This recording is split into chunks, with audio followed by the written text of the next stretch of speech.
You're listening to the After Dark podcast with NTParanormal. Nothing normal about it.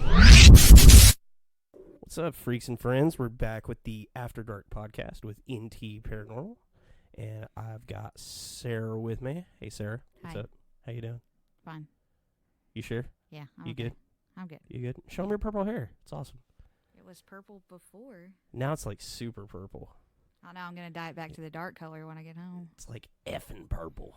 I like it. It looks more pink on the camera. So I'm supposed to mention that, so Halloween weekend, Man-Made Tattoos is doing like a flash sale on tattoos, and they've got like... They had a couple Stephen King themed ones. Yeah, they're pretty badass, but you go in and they're like ultra cheap. There's like $50 tattoos and cheaper too, so... Yeah. And they're in Stephenville, so if you're looking for a tattoo, or if you just want some really cool like occult shit, you know, like, or if you just want to drive an hour to Stephenville, or pendulums. It's a pretty drive. They got an arcade like set up in the room. It's just a cool place to hang out. They're also highly entertaining. Absolutely, and they play our podcast in their shop. We're Thanks, probably playing Haiti. there right now.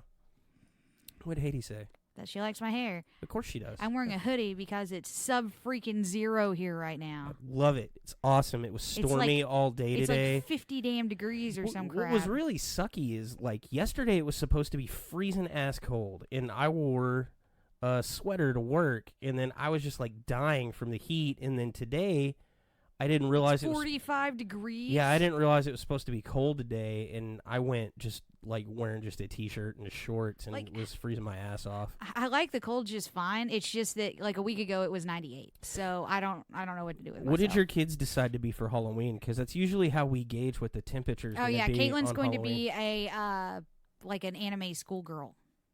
Okay, so that's very little clothing. She's like a little skirt and then a short sleeve shirt. So it's going to snow it's here on Halloween, yeah. And Andrew wants to be a Grim Reaper, which involves a lot of clothing. So how do you know? I don't know. Because the heavier your costume, the hotter it'll be. I remember one year I decided I wanted to go as a zombie, right? This is a story I don't particularly love, but everybody else likes it. So, like, you know, one year I want to be something. I'm wearing a bunch of shit, you know, and because I think it's going to be cold, and it ends up being hot, you know. Or then there's the years you're like, oh, I want to do this thing, and then your mom makes you wear a fucking coat over your costume, and you're like, this is stupid, Mom. I really wanted to be a fairy princess or whatever. But one year, not something I ever wanted to be, but sure.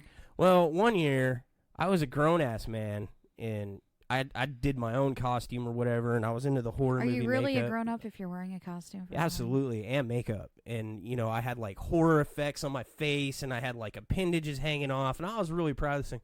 But I had this, like, ripped-up shirt, and I wasn't as fat then as I am now, so I didn't mind having, like, my torso exposed. And I'm like, yeah, this is going to be awesome. And I had, like, my rib cage hanging out and all that. And when we went out that night, the temperature was fine, but as it got darker and darker and darker, the temperature got lower and lower and lower. And I know this because my nipples are like temperature barometers.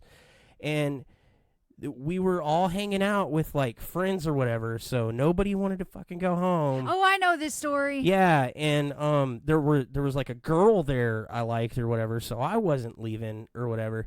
And probably about like 1 a.m., my nipple had like a blowout. So now I have a messed up left, like, oversensitive nipple, but it got so cold and so hard that my left nipple exploded and bled.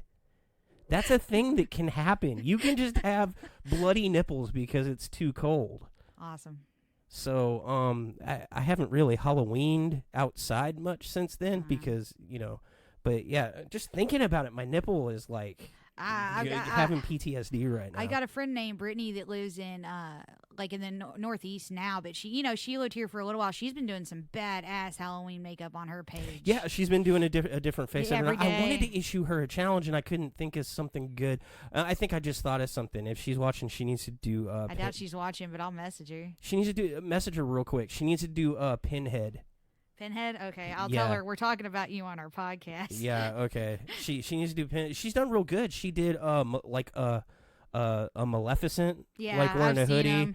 And then she did Cruella de Vil. Oh, but she's not on, I don't think. But she had these like scratch marks across her face. It was pretty good. And then she did like a Freddy Krueger-esque sort of thing. And I think that was a cool idea, just doing different makeup every night until Halloween. I wish I got into it more. Like, I used to get really into Halloween. Like, I used to do, like, big Halloween parties. Ever since I was little, like, as soon as I was old enough for my parents not to force me to dress up, I stopped. See, I like it. But I'm into cosplay and stuff like that. And I don't do it so much now because I have body image issues.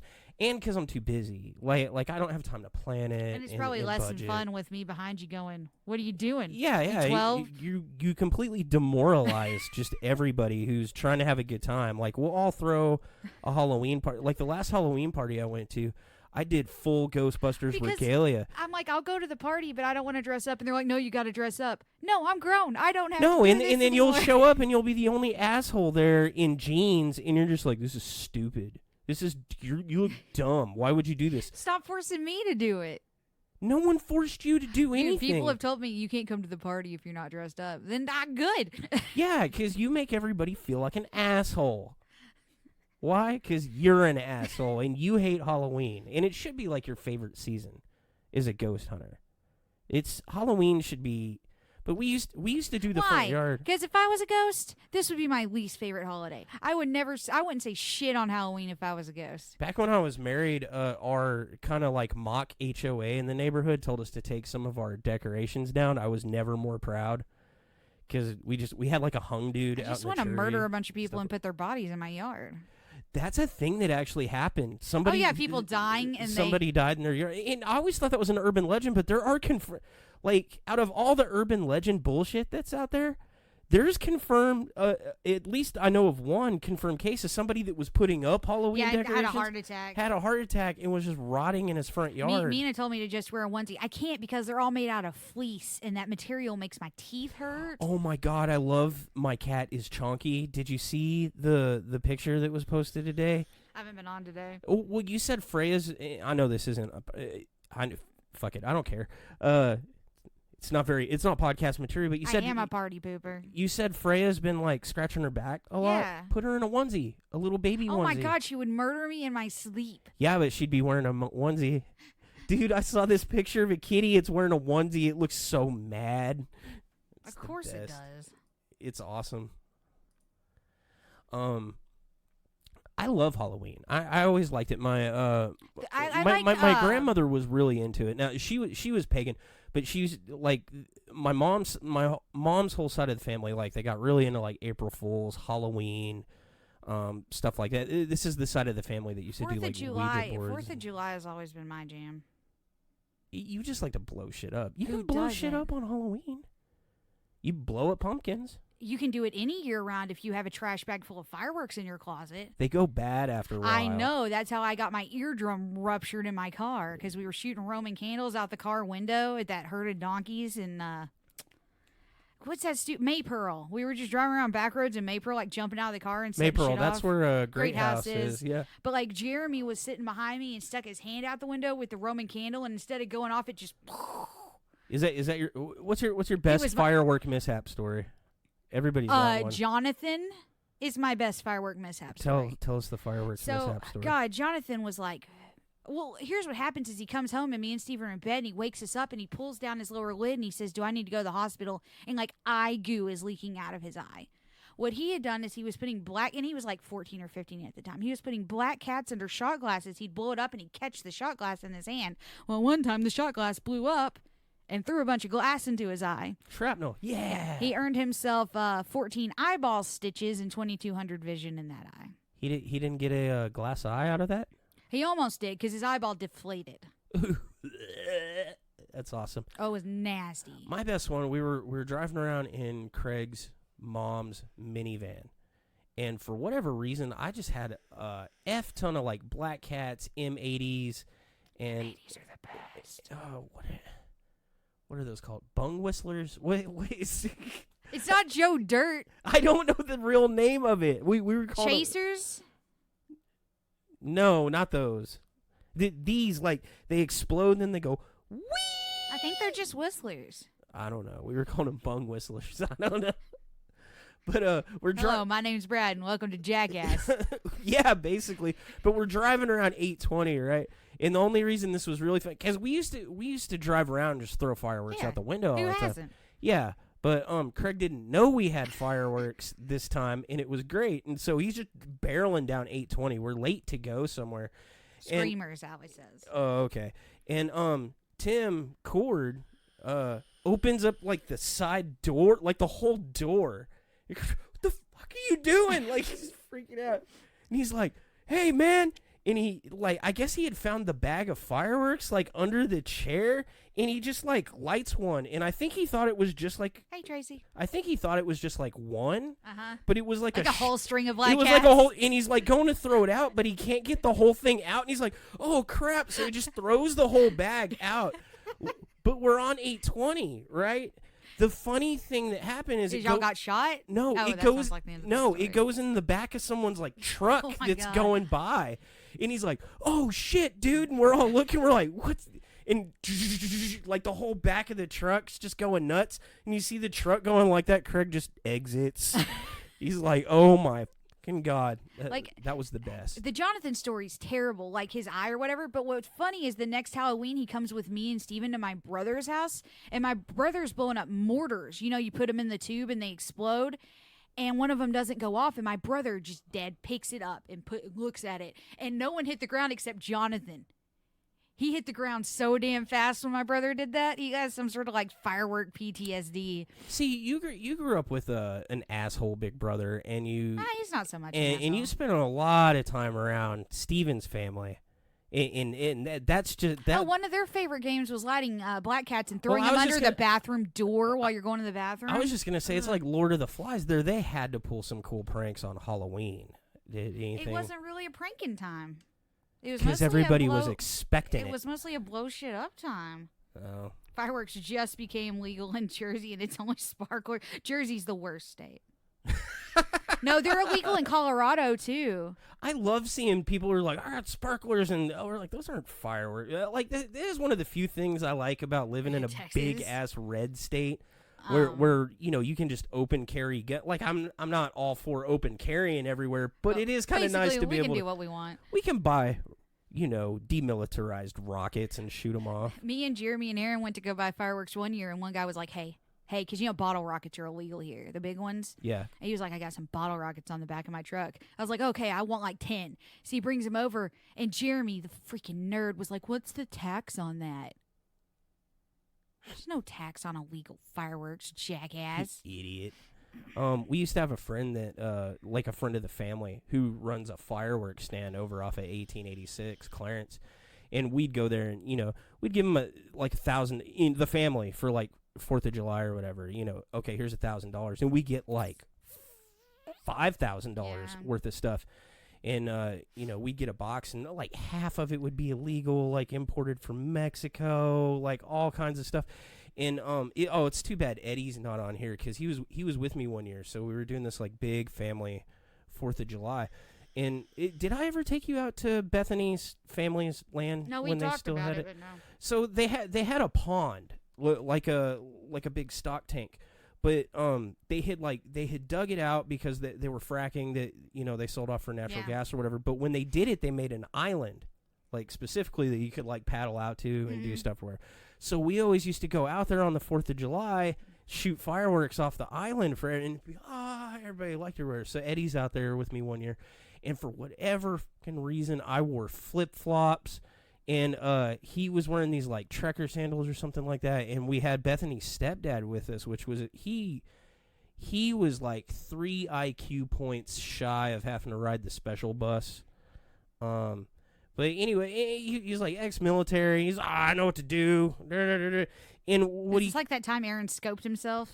he keeps loading the mortars backwards. Oh God. Instead of like lighting them and dropping them in so they shoot out, I'm like, dude, aren't you in the military? You should know how a mortar works. But they keep it like exploding. Yeah. Well, eventually it catches our On fire. 5,000 and we're all trapped on this like island that's maybe like twice the With size of the studio. $5,000 of exploding Yeah, fireworks. and the only thing we have to fight the fire is my flip flops, and like I've taken them off, and we're like trying to beat the grass down, and freaking Steve abandons us. He just jumps in the pond and like swims away. No one knows what to do, and finally they're just like, "Hey, if whole fucking place is on fire, come back." So I love fireworks. It's so much fun. Okay, back to Halloween. Oh yeah, Halloween.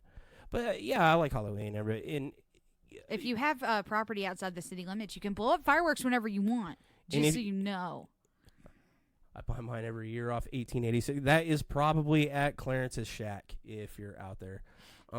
Yeah. One more note on fireworks though, but like even if you get caught shooting illegal fireworks here or shooting them inside city limits, which is illegal, it's only a misdemeanor. Dude, they just took mine the year I was shooting them off in my Yeah, apartment it's complex. just like at most it's like a ticket here, but like New Jersey, like if you get caught like shooting off mortars, they'll like haul you in. Shit, I set off a whole bag of bottle rockets in the police station parking lot in Cleveland one year, and they just made me clean them up. Mina feels like Halloween is now just the day that it's okay to dress the sluttiest as possible. Which is fine with me. I think every day should be Do what you okay to wanna dress do. as slutty as possible. Personally. I've noticed that Halloween's dying. So I've got a 13-year-old and an 8-year-old.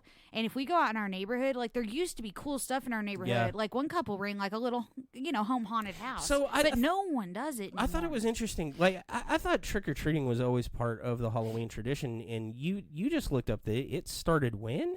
Well, it started during the Middle Ages, like a little bitty bit. So it was poor people. And they'd go around and they'd ask for stuff, and they'd look like, can I pay you with a song or a prayer or something for the dead? And that's basically how it started. How it started here was like right before the Depression. Right, because what you were telling me is Halloween before didn't always have trick or treating I in it. talked to Like my that's a grandma, fairly yeah. new thing, and it used to just be like the purge. So my grandma was born in 31, and if y'all don't know, she broke her arm. So I've basically been living at her house, and I've been using it as a time to gather information, because think of all the crap she's seen. Yeah. And I love her. I love her answer on the whole serial killer thing. All the serial killers she's lived through. She only remembers the one. She only Yeah. remembers Gacy. But she said when she was little, they didn't trick or treat. It was just an excuse for kids to get in costumes and just mess stuff up. I can get behind that. She said they had to lock all their stuff up in their garage. She lived in Fort Worth. This was before she moved out to Noodle, and her mom owned that bar in the stockyards. Mm-hmm. And I'm pretty sure Miss Delia. Miss Elia. Elia. And they're lucky no one got shot by her while coming into her yard and messing stuff up, because the way I hear it, she had a big gun. But yeah, they just mess stuff up. They'd break stuff, and Grandma said their trash cans would always go missing if they were left out. And Misdemeanors aren't real crimes, Tia. part of the reason for that is during the Depression, it was hard to get, like, no one was handing out candy. And then when World War II started up, like when my grandma was about that age, you had to get sugar rations. Okay. So no one had candy. You ration your candy. Like you Right. you had to ration chocolate, all that. So trick or Because treating everybody kinda was died. hungry. Yeah, it was- trick or treating died up until post World War II, when that boom came. That's when it really started taking off here. Yeah. I thought it hadn't occurred to me like how recent it was. But the thing is like I don't think Halloween is dying, but I definitely feel Trick-or-treating is trick dying. or treating is dying because people don't want to take their it's- kids out okay, in the neighborhood. Neighborhood trick or treating is dying. The Yeah. church trunk or treat crap. Yeah, that's skyrocketing. Yeah, that is booming. And I've they been call it trunk or treat because they give the candy out of their trunks, which is Yeah. sounds just as likely for your kid to get kidnapped and murdered and put into a trunk of a car. I as into feel your like, house. and I get it. I understand it. Whatever you don't want your kid wandering around the neighborhood, and you want to make sure that they actually get candy because so many people can't afford to participate or don't participate anymore. So fine, whatever. But I feel like if you're gonna go to the lengths of we're gonna go to this event just so that my kid can get candy or whatever, just dress up at the house and buy Well, the that's candy what you I told Andrew I'd take him and his friend Jacob to a trunk or treat, which I've been resisting going through because church funded Halloween stuff creeps me out. Like just because the church was so weird about that when I was little. But he was like, "How about let's buy candy and watch horror movies?" I was like, "Oh, I love you, son. This is the best idea ever for Halloween." And Caitlin's just going to go trick-or-treating with her friends, but she can go farther than Andrew. Like, Andrew has to wait for me to walk him. Caitlin, 3 13-year-olds can go trick-or-treating on their own. And you know what? I haven't participated the last couple of years in giving out candy because it's been on work nights. I ain't never handed out candy. I'm gonna eat that candy. I usually eat like the leftovers. The other good thing is if I buy my own candy, we don't have to play that game with Caitlin. Read every label. Does it have peanuts in it? Because I hate that game. Oh yeah, that game's stupid or whatever.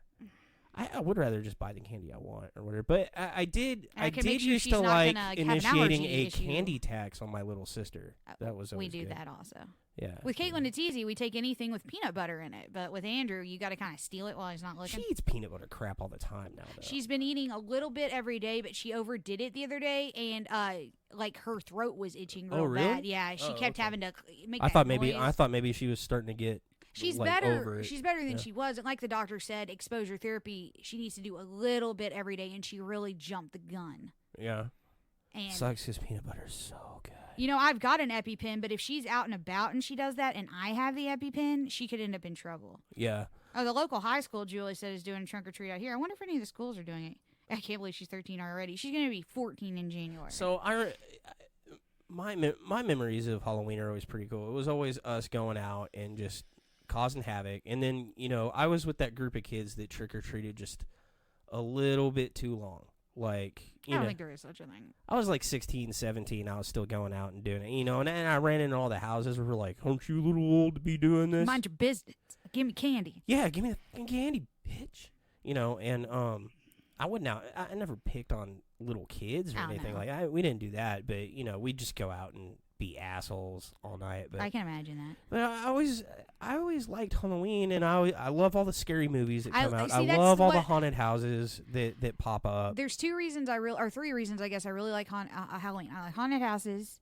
I like the feel when falls finally showed up, and I love that there's horror movies. It's a good time for it. I kind of wonder, what if Halloween had been set as like a summer holiday? You think it would have the same kind of appeal to it? It seems like it just wouldn't be the same. Well, because, you know, there's something about the way the season changes into that colder season. Well, and that's what it was you know, it was a harvest festival originally. Okay. It was a Celtic. Tell me well, more. I got to get to the article, but this is just what I remember. Is it was basically. Is this going back to the Samhain? Yeah, roots and thing? it was. I don't know what Samhain is. It was to appease the gods. You know, if their harvest was good or bad. Aloe eats milk duds. That's like I eating love milk duds. That's like eating freaking mothballs. I love milk duds. I don't like bit of honey though, because that's what my step grandpa used to give me when I had a loose tooth. I saw a thing the other day. It's like, did you eat all my milk duds? And 45 minutes later, no. Yeah, so it's Samhain, a festival, whatever. People would light bonfires and wear costumes to ward off ghosts. And yeah, it was like an end of the season kind of. If you do this or that, the gods will give us a better harvest next year. I saw one of those Westboro posts the other day that was trying to tell the history of Halloween and said it was the devil's birthday. Oh, Lord. And it wasn't actually Westboro, but it was, one of those. You know, I lump them all into the same idiotic category. But they said it was the day that Satan was birthed into and I was like, wait a minute. He was an angel. He was created at the beginning, if you read the Bible. Yeah. Basically, they thought ghosts would mess up their crops. And so they dressed up to scare away the ghosts. I didn't know there was a haunted house in Cleveland. And the money goes to Alzheimer's study. I used to like bit of honey, but then it started reminding me of having a loose tooth ripped out, because that's what my step-grandpa, he'd be like, you got a loose tooth, chew this. And my idiot butt would do it every time and rip my loose tooth out. My God. I don't know. I remember, so until recently, until we did the Warehouse 9 thing, I had never done...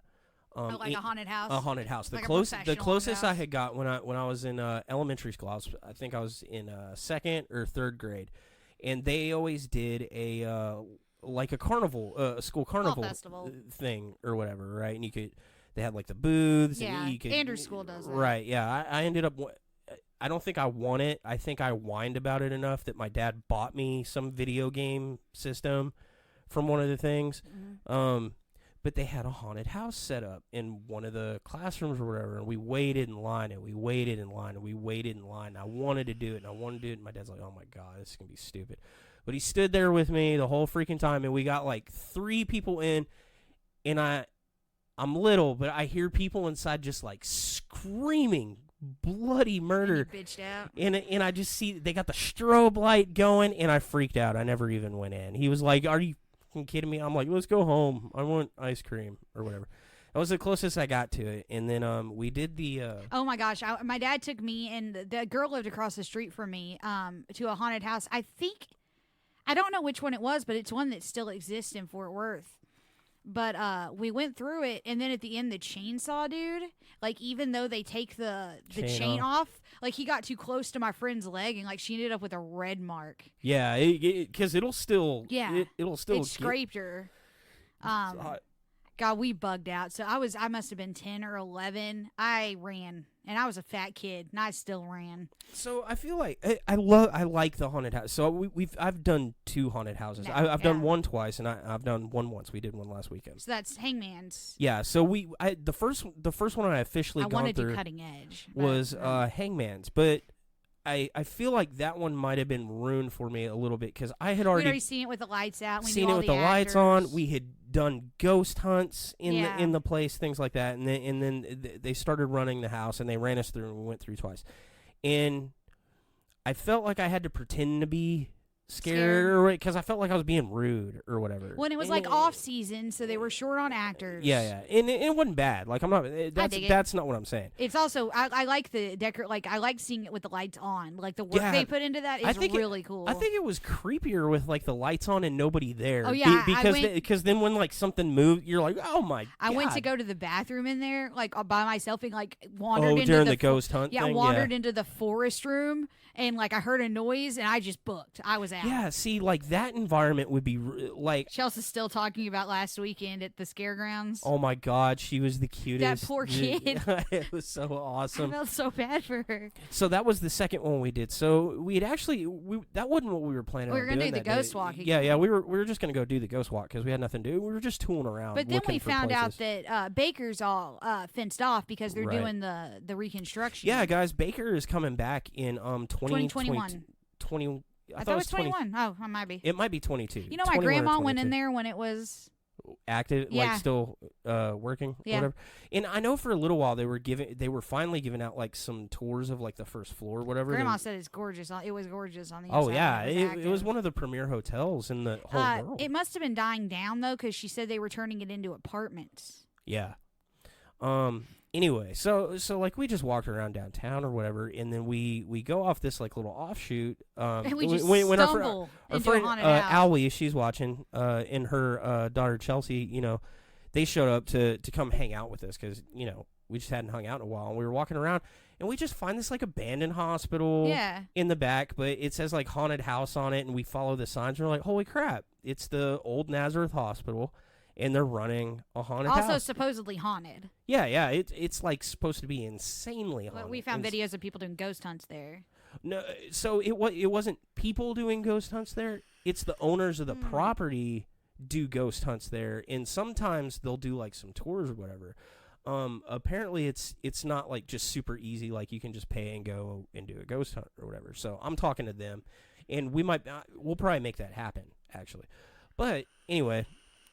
They're the ones that actually run the Scaregrounds haunted house out of there too, but we didn't know any of that stuff, and we're like, okay, we'll do. It's the same price as the Ghost Walk, and it looks like the Ghost Walk's not going to be great because there's so much construction and stuff. Like I can't imagine it's like really not like it was last time where you could like go up on the porch and yeah. So we went and did that, and that was. What did you think? I thought it was pretty good, really. I thought it was interesting. It actually sparked a bit of a rabbit hole for me. Yeah. Because didn't you have to sign a waiver? No, I was trying to wig Chelsea was up. that if they could touch you, you had to. No, I was screwing with Chelsea because she was being what naughty. I thought was a lot of them you do. Turns out, if they touch you, you're supposed to sign a waiver so they can touch you in this haunted house. And they might not be on the up and up. I don't know. They're not rough or anything. Just like if you're walking by, someone will reach out and kind of brush your leg. Like, they grabbed my ankle. Oh, they just kind of brushed. Oh, mine. they grabbed me a couple of times. Now one guy like slapped me on the back, but it was no face dude. Yeah, I was I didn't see that on the website, but like the first thing they do is they pull you in to a little room and they tell you like what the rules are. Mhm. And the first 3 rules are like don't piss and shit Yeah. everywhere, and if you do, you need to tell somebody like immediately. And don't vomit. That was another Yeah, one. so they can clean up. But then the last thing they said caught me off guard. They're like, you can't touch the, and I knew that. You can't touch them, but they can touch you. But It's like going to a strip club. You're never allowed to put your hands on them unless they, you know. Yeah, they- and that caught me off guard because I wasn't expecting. I was like, oh, maybe this will be interesting, you know. Of course, Chelsea, she's And what, also, 12? I think she's 10 actually. 10. Yeah, she's only 2 years older than She Andrew. just looks old. She looks. But what older. was interesting to me too is we went really early in the night before everyone was there. So all their actors weren't there yet. I heard the guy talking up front when I went around to get the water. Oh yeah. Like they usually get kicked up like more later, and we gone just right as it opened. Yeah. So it gets worse. That's interesting. I like the way it was set up because like you don't just go in the front door. Like they have like a little. You go down concession like into out a front. basement. Yeah, and I think they're just using that basement level for that. And it's like a 3 or 4 story building, something like that, and then it's also got a basement.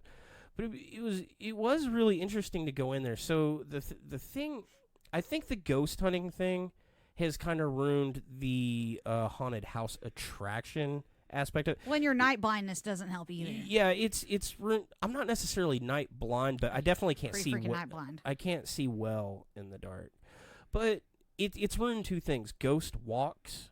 Like Yeah. I really used to like those before I started. I mean, I still do like them, but not for the same reason. You're not I on the did. same level, yeah. Yeah, like I don't like them because I think anything paranormal is going to happen. I like to hear about the places, history and stuff. and I like to find new places that way. Mhm. Like that's a good way to network and find a place that I'm going to go investigate later. And the haunted house attraction, like I'd always built it up in my head, like, oh, this is going to be really scary. Most of them and are pretty it's not. cheesy. Most of them are pretty cheesy. Well, so It's fun. It's more fun than it is scary to me. Well, you mentioned the night blindness thing. I feel like so far in my experience, and I've only been to the 2, like they rely a lot on having the lights really Off, yeah. really dark. And I feel like I've seen some of the actors like walking around outside. They have really good makeup and they got some really cool setups and they're really scary, but I can't see any of it. It's just loud noise. And so after a while it just becomes kind of like background. And I'm just kind of walking through like a thing and watching the corners because I know somebody. There was one little kid in there that got to me because he was quiet, but he just got real close to me. That's the same at Hangman's. The little kid was just. And There was one really girl fun. in Hangman's that I thought was really good. Because, Sam had asked us to pick out some actors that we wanted to highlight. And I had a hard time because there was a couple in there that were real good. I got one in trouble. I was trying to give a Yeah. compliment, and he's like, oh, it sounds like that guy's not engaging. I'm like, no, I liked that he was, like, subtly being, like, creepy. He was engaging. He wasn't just, like, screaming at the people. Yes, that's the problem is, like, they tend to scream in your face, and I just don't find that scary. Yeah. Allie says, I couldn't stop laughing because of Chelsea. She was so polite to the people trying to scare her. Please don't touch me. Please, please. Yeah. After a while, like, I was just steering her kid by the shoulders, like, all right, watch your corners. Yeah, I'd reached my hand back, and I was, like, holding her hand. Yeah. I can't imagine taking Andrew through one of those. Yeah, like, it would be really good for... Like, Andrew, well, I mean, good. No. It would scare the shit out of Andrew him. would not do it. Just lose his mind. He would just stop. Well, he'd nope out like I did at the. He doesn't like being carnival. scared. Like the horror movies he likes aren't the really scary ones. Like Caitlin pushes him into watching those, but he doesn't like being scared. He like Steven, Steven won't watch horror movies. He doesn't like being scared. He won't go to haunted houses. He just doesn't find it fun. I do to a certain degree. Like I like that feeling, but I like it to end when I want it to end. If it keeps freaking going, like if I'm trapped somewhere or something like that, if I have it control starts to over get. it loses its flair for me. I don't. Well, not necessarily control for it, but the ability to kind of like, I'm done. If I can opt out so easily, I don't find it interesting. And I agree. I don't really know what I want. I'm also a problem like or adrenaline dislike. junkie. Yeah. So what was the rabbit hole that you fell in? What was it that they did that made you go into the rabbit? Was it the? It was touching. Touching. So I started looking up. So you've been to haunted houses before, though. Yeah. Like more than me, and so I've been to screams and stuff, and none of them could touch you. None of them are allowed to. Mm-mm. See, that's This what is a kind new of ruined it for me at hangman's because they told you like they're not allowed to touch you. Because And I'm like, and it's I don't- interesting why that is. Because I was watching, I ended up watching a documentary about extreme haunted houses. And they'd interviewed a bunch of the guys or girls that run these, and they'd asked, why are you doing this? And most of them used to run haunts, normal ones, like the ones where they can't touch you I and like stuff. how you're throwing the lingo out now that we know all the people. And the haunt, they run the haunts. I also just watched all these documentaries, like where they call okay. themselves pro haunters and stuff. Yeah, there's like a reality show. I think There's it's called like Haunters. or Home something like- haunters versus pro haunters. So if you're like a home haunter, like it's just in your house, and that's how most of these started out. But they said people just got bored, like they've become desensitized. They don't like it anymore. Yeah. They just don't get scared. And the people were requesting, can you get a little violent? Can you maybe have this be a bit more graphic? Well, if you know there's no danger at all, like it will, like me, like yeah, you scream in my face, you might startle me, but I'm not really scared. Yeah. But I know nothing's gonna happen. It was just interesting because one of the ladies was about 60 who's been doing this her whole life. And she said when she first started, you take people into a room and you do the thing where you have like peeled grapes and you tell them it's eyeballs and they just scream bloody murder and faint. And she said now people just think it's stupid. It's ruined. The whole industry is basically ruined. Oh yeah, that's actually what we're getting into, Mina. It's called McCamey Manor, and I have been watching nothing but live streams from this place for the past 3 hours. And, For the past 3 days. 3 days. 3 just days. Eyes peeled, watching it, constantly just talking to Steven, constantly texting me Yes, about I've it. been torturing everyone I love. You're on with- the waiting list now, aren't you? No, I sent a message to him. Because I want to know, because he has stated, I watched a bunch of his live streams, that he will work around people with chronic illness. And if you do it for like a show or something, they'll take you on what they call the baby tour. Okay. And I'm just curious. I don't think I'm gonna go do this. I'd like to, but I have too many health issues. I don't think they'd okay me because you have to have a drug test. You're not allowed to have anything in your system. Yes, there are live streams. You have to get into the closed group. There's a McCamey Manor closed group, and there's one that he said was hacked, so it hasn't had a post since 2016. But if you type in McCamey Manor, you'll find the closed group, and you have to answer questions, like with some Facebook. Yeah, you group. got to get approved. But by on the this admin. one, actually answer the questions, and the one I answered were, "Why do you want to join? Do you think you're ever going to do this? And what are your 10 favorite horror movies?" Right. And you got a lot of better chance of getting in if you actually answer. Well, yeah, they want to know you're actually interested in it. And they not have a just- lot of problems with people. Trolls. They have a lot of problems with trolls. They're trying to cut down on that. Yeah. But at the same time, all these news stories released, so they're getting a bunch of people. So Yeah, I think they're getting overloaded right now. yeah, it might take some time to. It may take some time for you to get See, in. I actually knew about McCamey Manor before you because Mhm. it was on that Netflix show Dark Tourist. Yeah, which I went back and watched. Where he went, and he lasted for I don't even think he got. I think he went He on didn't the even baby start tour. the clock. So you have to do something to start the clock. All that first stuff, so it's 10 hours. You have to make 10 hours. If you do, you get 20K. No one makes it. But the first couple hours, the clock isn't started. The reading of the waivers, and them basically humiliating you and slapping you around. And they kidnap you too. No, not basically. anymore. Well, That was an old one they did. they used This to make you wear like a onesie or something. you still have to wear a onesie, but that's it's because they're gonna F up your clothes. Yeah. And they're gonna also drag you behind a truck. That's how you get place to place. You use a chain on the back of a trunk. They drag you through the grass. You will get hurt. That's Oh yeah. crap. What was I saying? Yeah, there was an old one where they kidnapped you.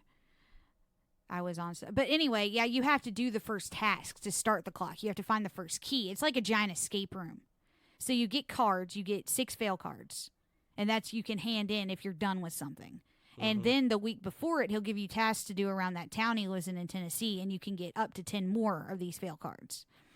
And so that means you can bitch out of something, and they'll take you on to the next one. Oh, without losing the whole challenge or whatever. And if you cuss, you lose a card. He doesn't like that for some reason. And he also takes 500 off the 20K prize anytime you fail a room or you say a cuss word. Interesting.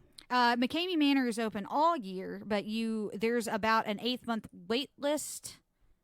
And they interview you twice on Skype. You have to do a background check. You have to have a sports physical. You have to have You have to have a mental evaluation. Yeah.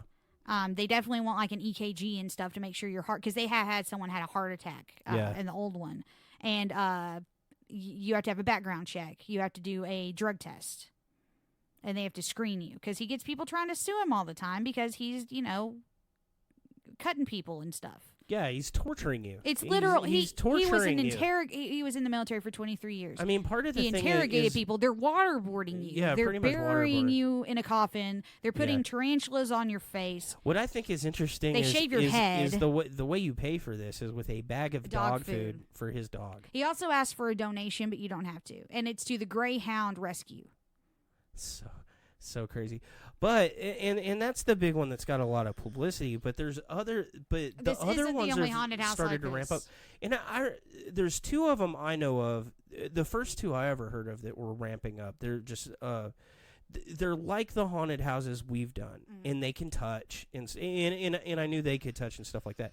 But Rob Zombie's haunted house, and the one that the drummer from Pantera owns, and they're like hardcore to the extreme because it's got like they'll grab you, pick you up, throw you over their shoulder, carry you somewhere, put a bag over your head, tie you up. It's not just that, but they have like a lot of like devil worship stuff, religious themes, like hardcore stuff in there, and they'll have like nudity. Because the McCamey Manor guy, like while he's a torture expert, he's also like a Christian and like a right winger. So he doesn't do a lot of stuff other people would do. And it's funny that it keeps getting labeled as a haunted. It's not a torture house. It's not a haunted house. He used to run a haunted house in San Diego. Yeah, and I think it was just a bad headline on the article. Is what he is now obsessed with haunted house. He travels all around the world to go to different haunted houses. Yeah, but there are some other ones that, like the two that I mentioned, I can't remember the name. And then of I have them. two I got into looking up, and one is the Victim Experience, and that's in Vegas. Okay. And then one is Blackout, and they have two locations. One's in California and one's in New York. Oh, New York. That's close to Haiti. She should go. And that one's $65. Oh, is that all? To just hate your life? And it's only 25 minutes long. It's $65 for 25 minutes. But it sounds like the longest 25 minutes. And you get a flashlight, life, and you have to go through alone. You cannot go through in parties. Oh, you also said there's like a nudity one, Or too. they just started going through parties. Yeah, that was one of like you get naked and then you go through the haunted house. That's nuts. It was like a naked and afraid experience. I don't know, but a lot of these too have been closed. Like there was some others I looked up, like it was called The Cult or something, and that one got closed because of what they were doing to people. And there's some others that have gotten closed because it got too. There's one I recently saw on an episode, and we'll get back to those because I know you got the info on them. I had just remembered this though, but I watched the last season that was released at Ghost Adventures, whatever. And there's one that there's this place that they went to. I can't remember the name of it, but it was like supposedly insanely haunted, and a lot of the actors would quit because they'd have these like violent tendencies and end up like hurting a lot of the people that were going through. Like, I know you're not big on that, but the way the former actors were talking, so it sounded like a legitimate problem because people that were working in certain areas, like they would just be doing their jobs, but then get really, really violent. A lot of them have been closed due to actors that have sexually assaulted people, like just because they can get away with it in the dark. So now they're really screening the people that are running these things. Yeah, and they've also had problems with actors getting assaulted. Yeah, and I think there's one where there was a legitimate like a dead body that had been hidden in one of the haunted houses, and like everybody just thought it was part of the haunt. Just real quick, the documentary I watched is called Haunters: The Art of the Scare, and that's for free on Netflix, and it goes through like the history of haunted houses, how they got started during the Depression, and then regular haunted houses. It shows you some of the pro haunter stuff, and one of them's really interesting. It's a guy that used to make props for movies. Right. Yeah. I mean, it's a lot of people that are into like movie effects and stuff, or retired. Yeah, and then it gets into the blackout, the victim experience in McCamey Manor. Yeah, where it's like really ramping up. So what's the victim experience? The victim Is that the one you're telling me about? It's one of the top 3 of most extreme. It's one where you go in and you go in as a group, but they like pick you up, put a bag over your head, throw you over their shoulder, and take you in on your own. And then they just, they yell in your face and put bugs on you and Just gross stuff. Sounds horrible. It's like Fear Factor meets Guantanamo Bay meets Haunted House. See, to me, just doing paranormal investigations is like an extreme version of like a haunted house experience to me, because you're really going in and you're really trying. I know we bitch about it being boring and stuff, but there's a level of like anxiety. And there are moments that have happened during ghost hunts that have been really freaking scary. And it's just, it's more real. Like there's a level of, you really don't know what's going to happen safety sometimes. Net. And in a lot of those places that we're going through, there could be like a homeless person or a wild animal or someone doing a drug deal or something like that. Like there is a... Oh, we were at Yoakum, and I kept finding drug baggies just all around the building.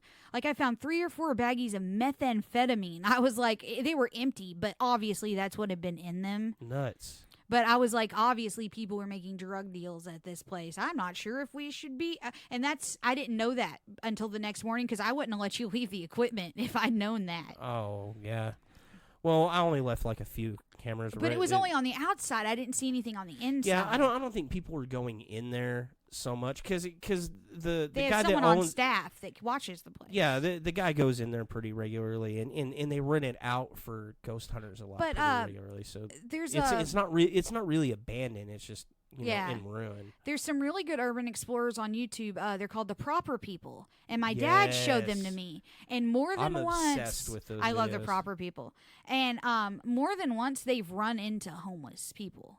That and just I like left. that one video where they're going through and he pans. He pans outside and he's like, oh, there's a light out there. And at first he's like, it's a ghost. Yeah, because they also kind of ghost hunt. Yeah. And he's like, it's a ghost. And then he realizes it's a cell phone light, but then it like goes out and he's like, hey, and the dude won't answer. And so they're like, everybody, it's a tense standoff, because you don't know who that is. It could be a property owner. It could be somebody that's not supposed to be there. It could be someone hiding a body. It could be the police, and even if you're and there, they've run into the police a bunch of times too. Well, I mean, like, even when we're at Yoakum, like, we're supposed to be there, and they tell the police. But remember, the mayor came by. Yeah. But if like one of the patrolmen hasn't been informed that night, you could get shot. You could accidentally get shot. We were doing at Carter what we do. when we heard gunshots. That was really early into our ghost hunting career. Oh yeah. We were at Carter. We heard gunshots. We were like, well, this is where we die. Yeah, it's we haven't had close calls, but we've had like cops show up, and they're usually pretty good. But what scared me the most is we were out at White Church, and those rednecks with the big trucks kept driving around, and they wouldn't go away. They just kept driving around and around, honking their horn. And I knew, I was like, oh, these are just teenagers being assholes. But in the back of your head, like, there's way more of them than there are of us. Yeah, you can't see them. You don't know. So to me, that is extreme, because I feel like, any one of those could be my last, and not necessarily because it's haunted or anything, but just there's so much. You could get hurt in one of these places, and if we're like the only ones there, y'all might not know I'm hurt, and something could happen. And all these haunted houses, McCamey Manor now has a safe word. They didn't used to. Blackout. All of these have a safety word. There's no safety word when there's rednecks driving around a church you're in. Well, I mean, but the thing is I think the point is like, what we do, the place isn't designed around the idea that we'll definitely get out of there alive, or anybody cares if we do. So if we go into an abandoned building and we fall through the floor, that's on us. Like, a lot of times we sign waivers saying, hey, we're not going to sue the people that own the property, because they don't know. Something really bad could happen there. Yeah. With the haunted house thing, even with like the extreme ones like McCamey Manor, it's going to be bad. You're going to get hurt. The likeliness of you dying, though, I've never had anyone die. Yeah, is still lower, because even if they're doing some really extreme stuff, there's people that are paying attention because they know they're doing really. There's cameras everywhere, that sort of thing. He films everyone. Yeah, and so. Mostly for legal reasons. Like one guy had a heart attack. Yeah, that was and got immediate. And they were on it. He got immediate medical attention. Like, he was in danger because of his own health, heart attack or whatever. And I think that's why they do the. But he wasn't in danger now. from neglect. Yeah. And that's another thing. So, to me, the ghost hunting is extreme. I can't imagine doing the other one. That's not something I would enjoy. Like even like I like adrenaline as much as the next person, but to that, not to the extent that I would put my body and mind through that in particular. I am curious as to what kind of people, like a lot of them will go through 6, 7, 8 times. It was really funny because we were talking about it, and I said that it's like the ultimate white privilege thing, and you were actually telling me that the statistics on that were I was totally wrong. I don't know the stats, but I watched a bunch of the videos, and just from the videos, there were a couple people of color going through there. It's just really weird. I don't know. I think that's a stereotype, though, that other races don't like. Well, and I didn't even mean it as a race thing. It was a joke just about white people doing stupid stuff. Well, people of privilege. Yeah. So it's people with it's a bunch of rich people that are bored with nothing better to do, and they've done everything else with their money. It's weird that you would be like, we're middle class and lower in our group. You know? I don't even see middle class. Man. Yeah, I can't even jump up and touch. I didn't want to just like call you poor. I don't care. I'm poor. Or whatever. But you know, it doesn't seem like it's something that people that have like real worries, real worries would want to deal with. But then I got to thinking about it after you told me that, and I could see it as an escapism. Well, and it's another form of escapism, because I feel like some of the motivation might be, if I go and do this thing and I survive this, then I can deal with my horrible, shitty anxiety life sort of thing. Another interesting thing that a documentary talked about is when their bookings go up. And right after 9/11, the crash of 08, these are when they saw more people than they've ever seen.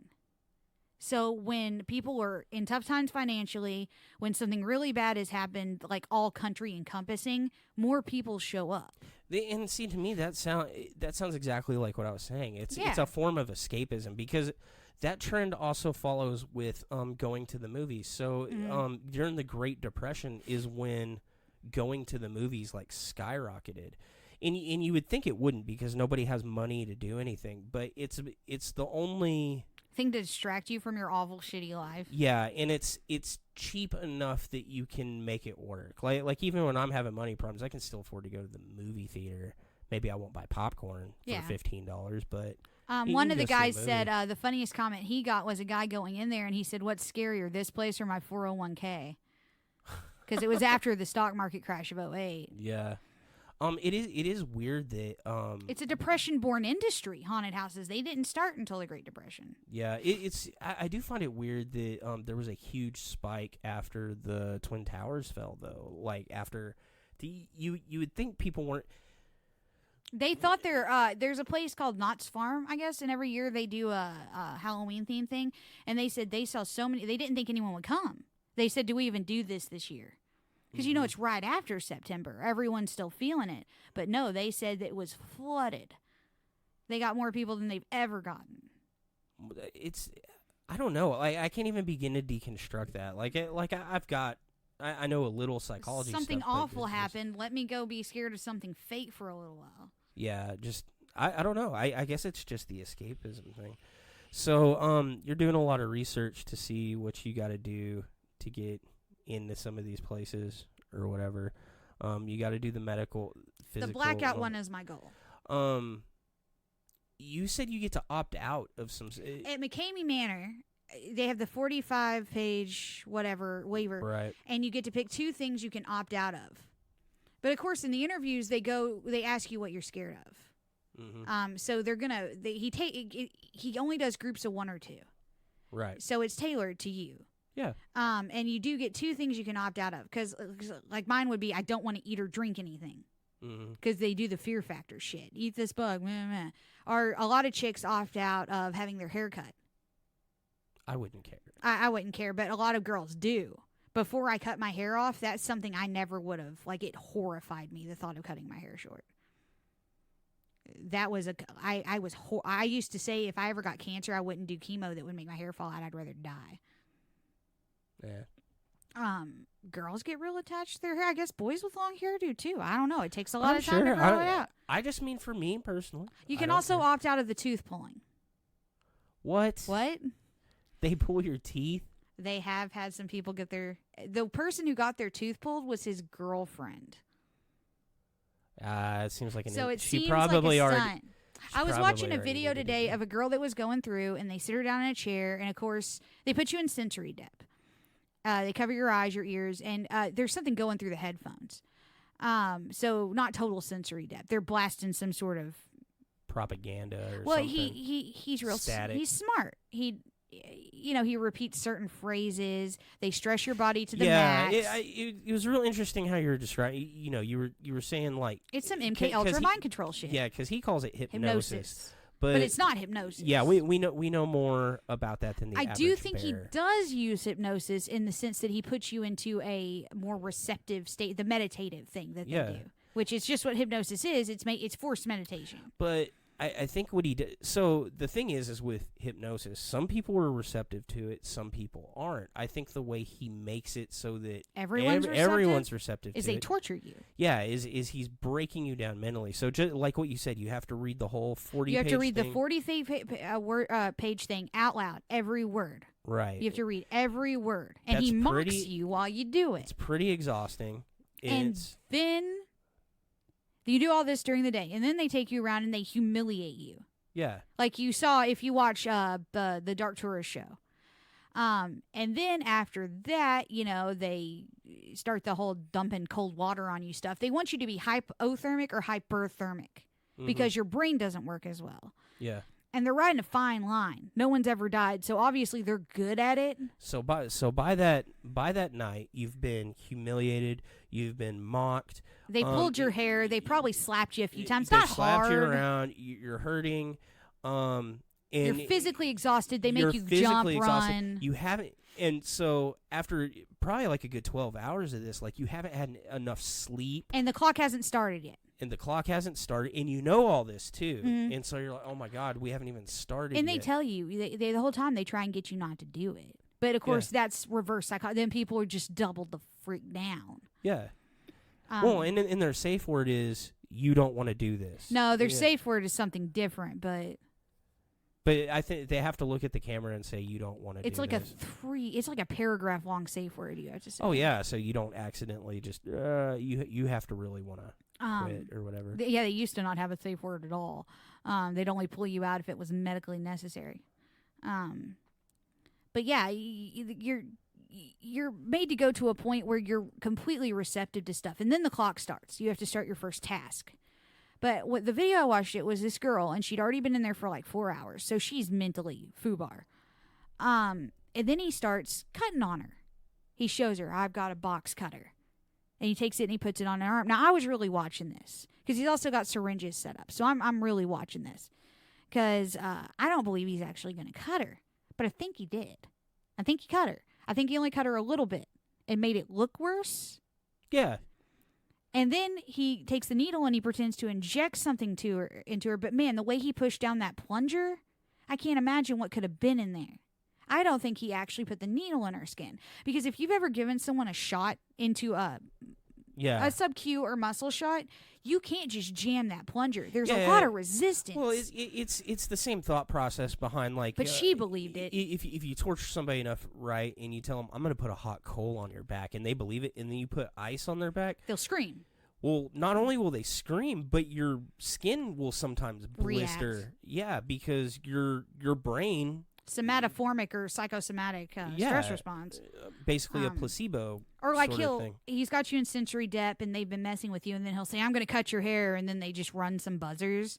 But like, I might know that before I go in, and all these people might know that before they go in, but they forget it real fast. Yeah, once you have been, and everybody thinks like, oh, I'll always have that in the back of my head, but I don't think a lot of people have experienced that survival mode, that total exhaustion and just being broke down. And the thing people kept repeating is about 20 minutes into it, they go, I don't actually know these people. Yeah, these aren't my friends. I've never met them before. How do I know that they're not going to kill me? Yeah, it suddenly dawns on you that I signed up for this thing with strangers. Like, they just made this up in their backyard. Like, And the guy's real charismatic. His Yeah. name's Russ Russ something. I think it's McCamey. But he's real charismatic. He's obviously a sadist. Yeah. Like, and I'm in the group now, so I don't want him to think I don't know, like he's gonna see this or someone's gonna report it. But I'm not. no, I don't, he's probably fine with it. I don't mean that in an insulting way, but he likes doing this. If he didn't, he He wouldn't wouldn't do do it because he doesn't make any. He doesn't make money off of it. He does. Well, I mean, not.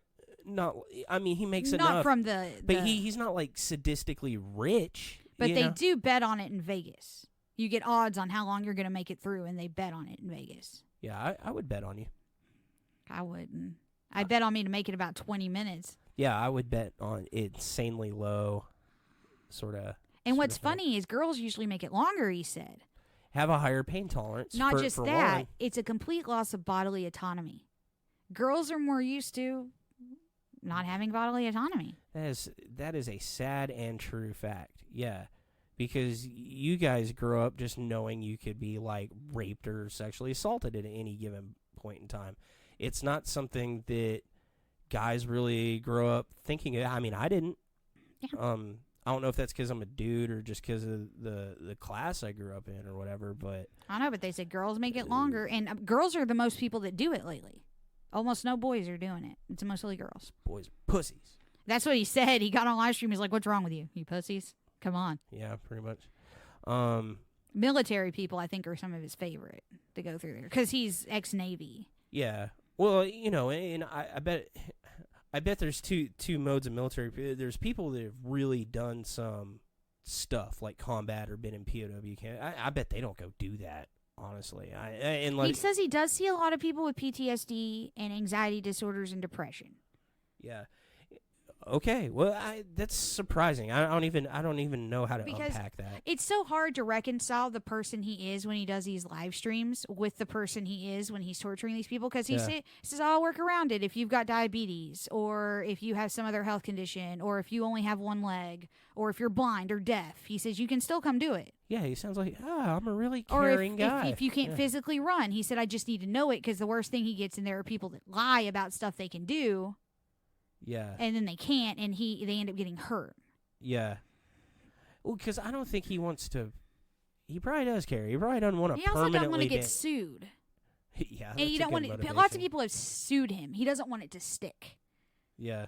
Because the one video I watched was a girl that had sued him, and she had said they wouldn't let her out, even though she was asking to get out. But on the video, and of course I don't know how this is edited, but he's saying, "Do you want out? We think you should stop now." And she's going, "No, more please, sir." And he's like, "No, you keep passing out. You can't do this anymore. No, don't make me stop."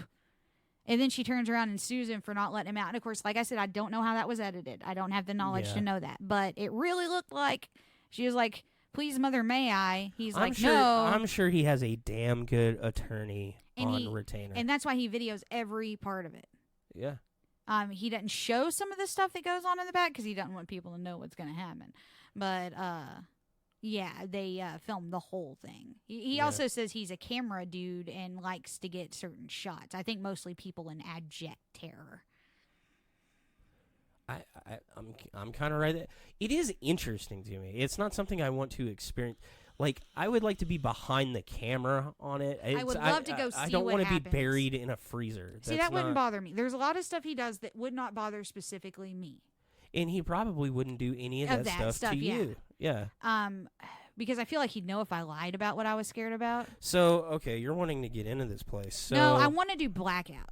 Okay, what do you got to do to get into blackout? You show up with $65, sign a waiver, That's it? get to New York. What's the deal with black? So that's not a torture place. That's a haunted house, right? It's sort of both. It's a hybrid. Okay. Yeah, they can touch you. But it's an attraction though. Like if you go there, you get the same experience I get and all that. It's not like tailored to specific people, right? It's not tailored to specific people, but they do different stuff.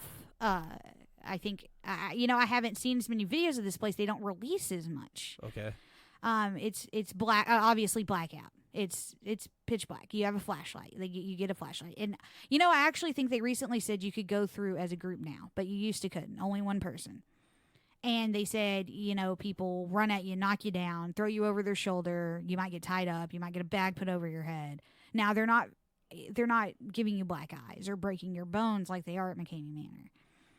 But it could happen. It could happen if you fall wrong. And you've signed a waiver saying you're not going to sue them if it happens. Yeah, so it's said, still in the back of your head that, this could happen. Like at McCamey Manor, most of the stuff bad that happens is someone like they're supposed to run and they fall, or it's accidents. It's legitimate accidents. Yeah. But they do have very violent sexual content in there, religious content. It's basically more like the abduction thing where I they think pick what you up I and throw you read over the is shoulder. that like the lights are out, you get a flashlight, but there's places where there's spots in it like you'll have to belly crawl to get through. They can hit you. You can end up with like bruising. You know what? Let me pull up their. You got the warning thing Yeah. you sent me. I was just gonna pull up that page I read. It's Blackout New York. And see when like we give tours of places sometimes, like we just did at Farmers Branch, and like the waiver we have to give out a lot of times is, hey, this place is falling apart. You need to watch where you step. Don't act like an idiot. Yeah. Well, because when we were doing Warehouse 9, we had that one group come through, and they were just like trashing the like the place is already trashed first off, but they almost hit Emilio with like a freaking 2x4, and that's the stuff we got to watch out for is people being idiots. These guys have like a whole new, like I can't imagine like the training as an employee. One of the ladies that was just running a regular haunted house was talking about how her back is permanently injured from someone just slamming into her face, just punching the shit out of her. She's been strangled. She's been knocked down, which has made me really think about if I want to volunteer in one of these haunted houses ever. Yeah, because a lot, like I know what's Moxley Manor. They pay their actors. Mm-hmm. They may also do volunteers, but I know they pay some of their actors. But like Hangman's, it's all on a volunteer basis. Yeah. I think the one we just went to is they're all volunteers. So Blackout is only open for the month of November. But there's the rules. You must walk through alone. You must be over 18. You must follow directions at all times. Like if they say put your hands up, put your hands up. Stay on the marked path at all times. Do not ever touch an actor unless you are instructed to do so. Do not ever speak unless you are instructed to do so. Jesus. Do not ever touch the walls. And a lot of these places will wire it so it'll shock you. You'll get an electrical shock. You will be prompted to do certain actions. Do exactly as you're told. This is for your safety. You must wear a protective mask and carry a flashlight. We will provide both of these. The safety word is safety. If you have an emergency while walking through and need to be escorted out, please yell the word safety as loud as you can. Stay exactly where you are. Remain calm, and someone will come to you and get you out.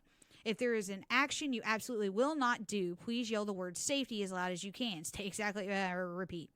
Please be aware you will encounter fog, strobe lights, loud sounds, complete darkness, crawling, kneeling, stairs, mild restraint, water, sexual and violent situations, aggressive physical contact. Aggressive physical contact. It sounds like I could maybe get through that one.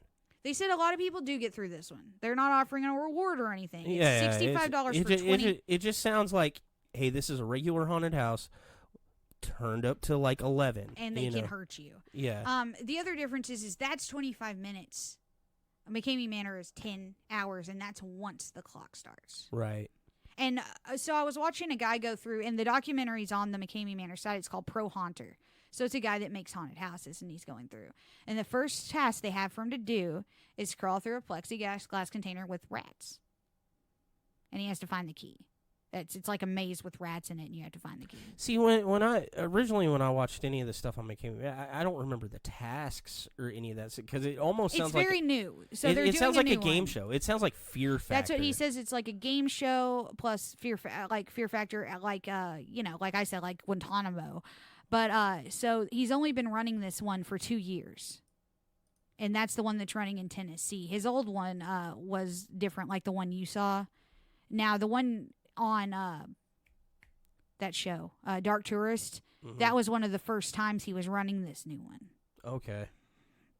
So, and he didn't even make it to the point where the clock started. No. Now, the guy he was with started the clock. he started doing something, but he didn't make it very long. He got waterboarded. Yeah, and that dude just like crapped out. They call it simulated waterboarding, but I can't say there's a difference between simulated waterboarding and getting waterboarded. It was bad. I saw one where they put the thing in your mouth that like keeps your mouth open, or you can't close it or whatever, and then they had these like sensory depth goggles on where it gives you like you're not blind, but you have extreme. A lot of times they tunnel. duct tape their eyes. It was bad, but his head's like in a box, and then they fill it with water, so you can't close your mouth, you can't close your nose, you can't get to anything, and it's just like how do they ensure that these people aren't gonna drown? Because all sort of skill. All it takes is one, and you're screwed. They got to pull you out and start administering. If people breathe in water, they let them out immediately, and you will cough it back up. Sometimes, I don't know. People dry drown. It's not common in adults. That's part of the reason they want you to be overage. Dry drowning is very rare in adult population. I don't know. It's still dangerous. It's dangerous. It's really dangerous. Hence the 40-page waiver. Yeah. You know what's funny though? I know everybody's signing this 40-page waiver. And I'm also going to find the killing experience or the victim experience real quick. But that can't possibly be legally binding. Well, and people have like with the documentary I watched on Netflix, they weighed in on it and said if someone legitimately dies in there, that's not gonna hold up. Yeah. So he's got to be extremely good. Maybe injury and stuff like that, it'll hold up. But if he accidentally kills somebody, it's at the very least he's gonna get manslaughter. So this is the main page for the Freakling Brothers, the victim experience. It's in Las Vegas, individual experience, so you go in alone. Full physical contact, electricity, drowning, and suffocation. Extreme simulated death scenarios. Only 30% don't use the safe word. Only 30% don't use the Only 30% don't use the safe word. Sounds like good odds compared to all these other places. I don't know. Blackout probably is less severe than this, I think. I was going to try and find like the warning page, but it's like a really complicated website. Okay, so you want to do this because you want you want to experience something really horrifying. So, but up to at this point in your life, what would be the most horrifying experience that you have encountered? Like what is actually the worst thing that you've had to deal with that you're trying to top? What is it you're trying to top? Gosh, I don't know. I honestly don't know what the scariest thing that's ever happened to me is. Even if you feel like, well, I've never really been that afraid, there's got to be something that's, your top fear thing, though, right? I don't know. What's yours? Let me think for a minute. I mean, like, I don't get afraid on things like roller coasters, right? You're strapped in. I know it's been tested. The haunted houses, it doesn't scare me, Even the ghost hunts, I get spooked and I get startled, but it's not like a deep fear or whatever. So the things that scare me are like those existential, like you don't know what's going to happen, just like sort of chance things. I think probably, I don't know, what is the scariest experience I've ever had? Probably, Oh, Julie, those don't sound like places to take the kids. No, you have to be over 18 for all. No. Over 21 for McCamey Manor without parental approval.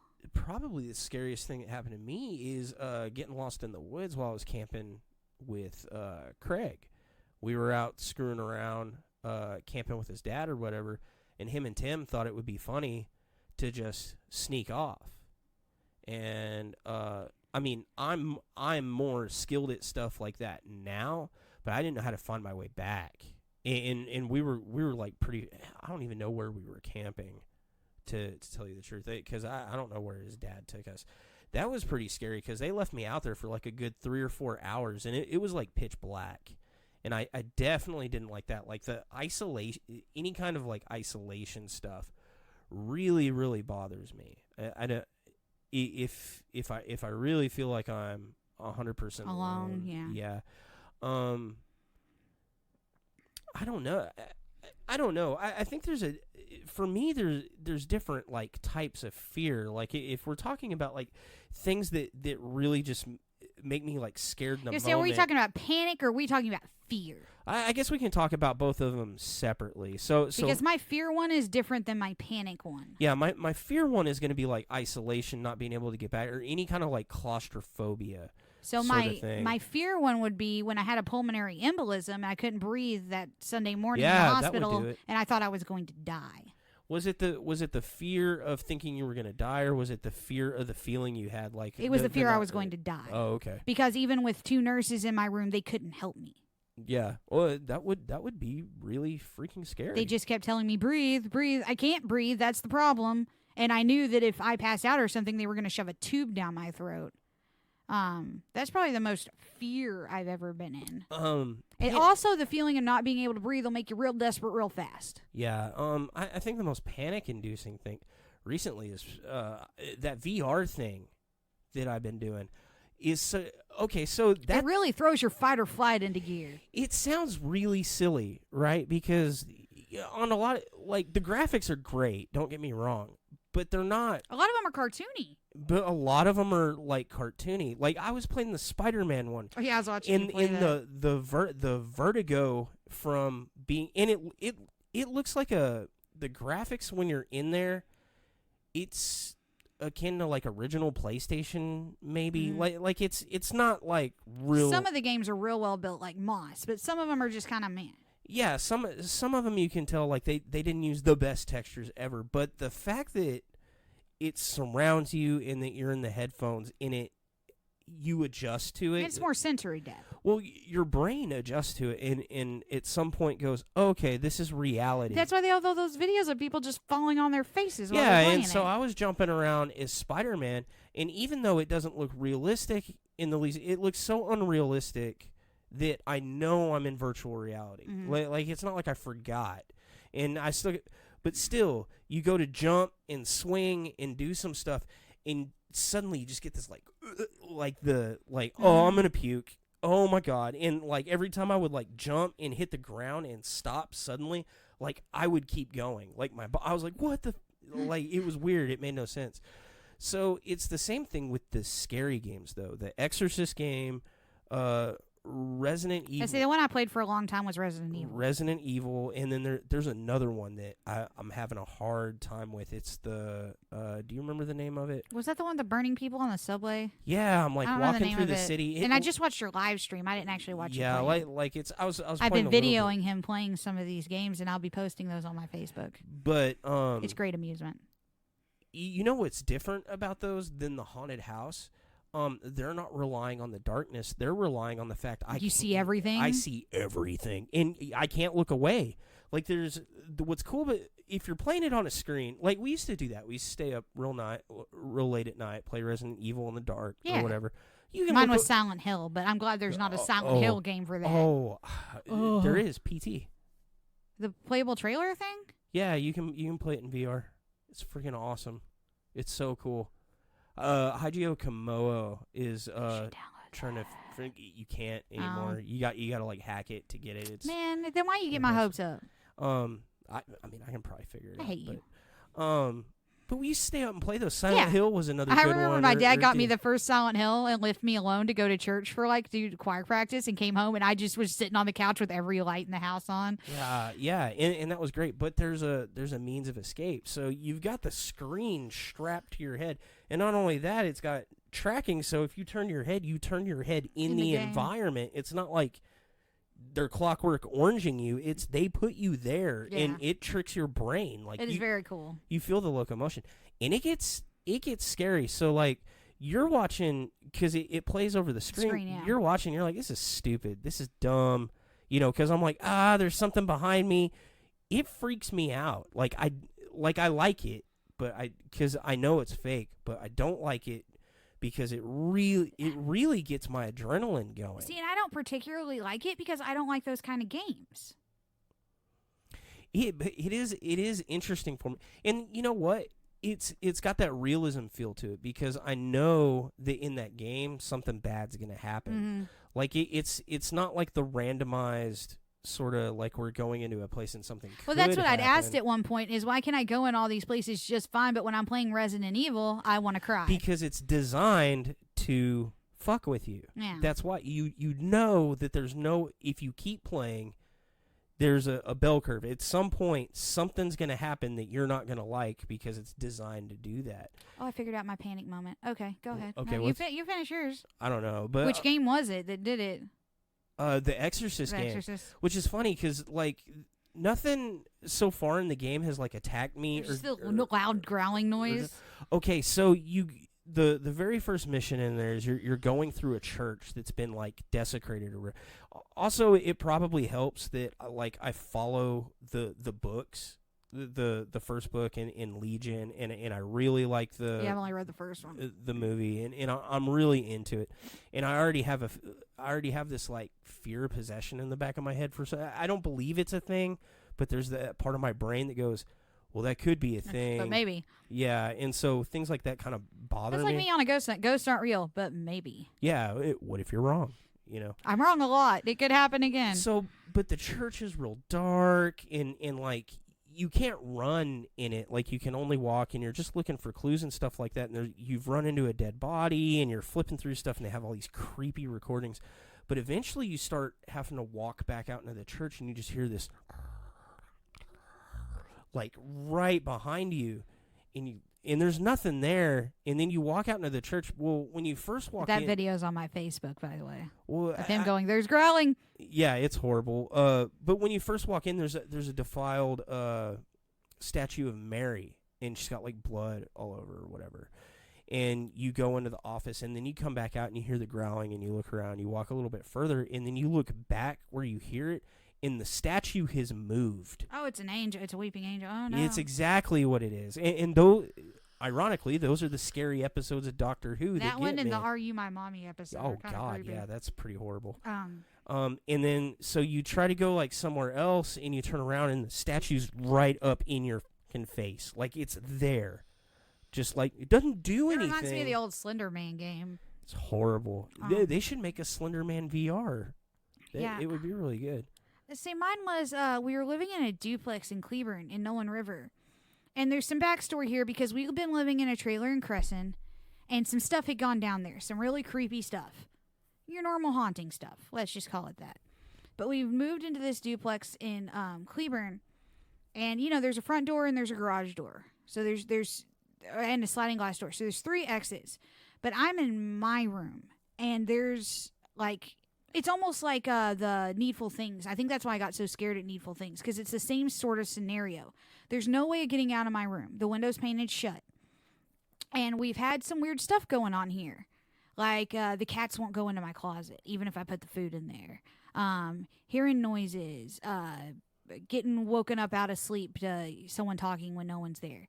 And my hairdryer clicked on in the bathroom. And I just kind of froze. And I went in there and I turned it off and I went back to my room. And I didn't really know what to do. And then I heard footsteps up the hallway. So in between me and all of the exits. Right, so you're trapped. I'm cornered. Yeah. And the dryer goes off again. Your hair dryer? Yeah, or my like hair your dryer. clothes dryer? My hair dryer. What I'm assuming now is I left the button halfway between, or we had a short. But then I was 15 and... I didn't even run. I just turned into a puddle in my room and just, like, sat in the corner until my mom got home. But I was terrified. Yeah. I think it's funny how you always, like, watch, like, a horror movie. You're like, oh, I would run out of that place. Because or- whatever or the I noises would I fight that heard, the thing. noise I heard was in the hall. But a lot of times what you do is nothing. Like Out at of all. fight, flight, and freeze. Freeze is the most commonly used one. Yeah, and I don't think it gets mentioned enough. And people ask, like, about stuff like in times of war and things like that. Oh, why wouldn't you do anything? Sometimes you can't. Sometimes you just freeze and you watch the horrible thing happen. And that's just kind of how we react. That's what happened. And You don't have any control over it. It's so stupid that that's the main comment on the Needful Things video that I'm about to fucking take off. I'm about to take all our stuff off Amazon. Well, because I want to eventually. defend myself, because people are like, oh, it's a ghost hunter that's scared of a ghost. And I want to go, no, what you're missing is that I thought a person had walked into the store and was walking around in the back. What they're also missing is the fact that they don't do that. They don't do that But at I all. would really like to tell them I actually thought it was a real person. So I really like our live events a lot. because there's a different perspective, and we have a couple of people that come out a lot, like Megan. It's Megan's birthday today. Happy birthday, Megan! Happy birthday. She came out. Jenny, let's see if I can do this again. Megan came out. Jenny came out. Emilio and Carlos come out a lot, right? And everybody, we do it too. You have an opinion on the people you're watching on a show, and you're like, blah blah blah blah blah blah. But whatever your opinion is, if you go out and try to do the thing yourself, like, people are like, oh, your editing sucks. Well, make your own show. They suck at editing too, sort of thing. But everybody that's come out with us, even though I find what we do totally boring a lot of times, I'm always surprised that they're really entertained, and that little things that don't bother me anymore freak them out. Like, the thing that always gets to me is feeling cornered. Yeah. Well, so when we were at Warehouse 9, what really freaked Jenny out was she was the one that was in that back room with me when we were doing the thing. We heard something drop, and it's just something dropped. These things, when you just talk about it all by itself, they don't sound scary. We heard like something moved in the room, and you're like in a pitch black room. And it's very large, and the meter was going up and down when it shouldn't, and we heard what kind of sounded like some whispering sounds. Not a big deal. Sounds stupid. And you see it on a video, and you're like, why would you be scared of that? Well, you know what? You weren't there.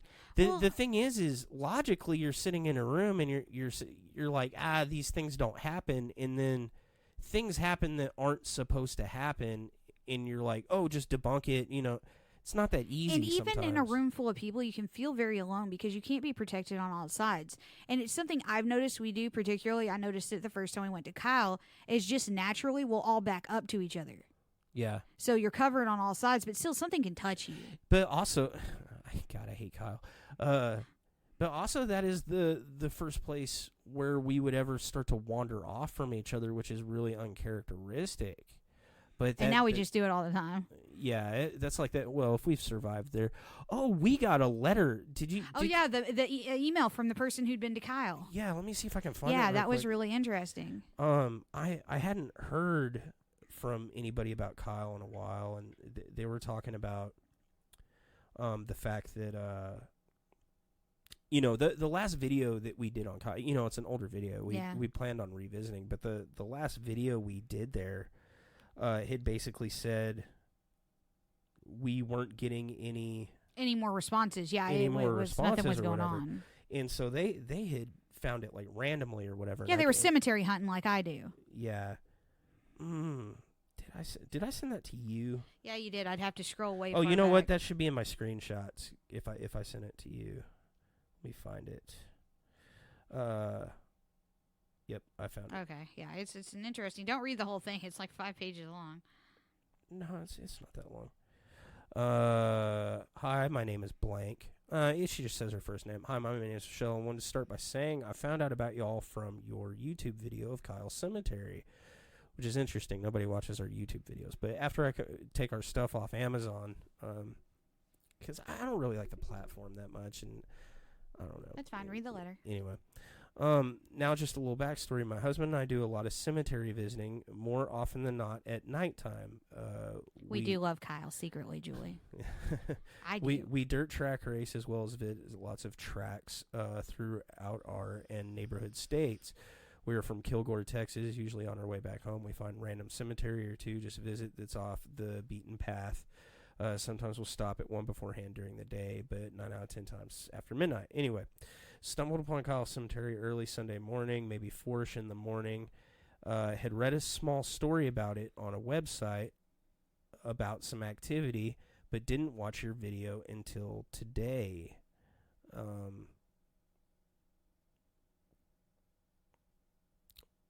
You okay over there? Maybe I took these. Any kind of we had never had any kind of eerie experience at a cemetery before. That's what caught me about it, is because I thought we get messaged by a lot of like ghost hunters or whatever. That's not what they're doing. They just like stopping at cemeteries or whatever. And that may sound weird to some people, but here in Texas, like almost all of our cemeteries are historic spots. That's not the case. Oh, I just like going in to other cemeteries. I states. don't care if they're historic Yeah. or not. I just Well, like cemeteries. but they're kind of attractions here. Is sort of what I was getting at. My husband and his family, they've never had near experience at a cemetery before, and they've visited a lot of cemeteries. He's never had any kind of feeling at one previously.